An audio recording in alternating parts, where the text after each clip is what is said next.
তখন প্রায় বিকাল হতে চলল। সারাদিন আমরা অনেক করে খুঁজেছি পানির উৎস, কিন্তু না, কোথাও পানির কোনো উৎস নেই।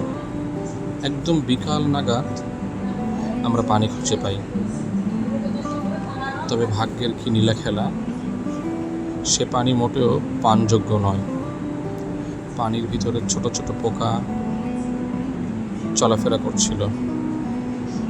ছোট একটা বাঁশ দিয়ে ভিতরে পানির গভীরতা দেখার চেষ্টা করলাম।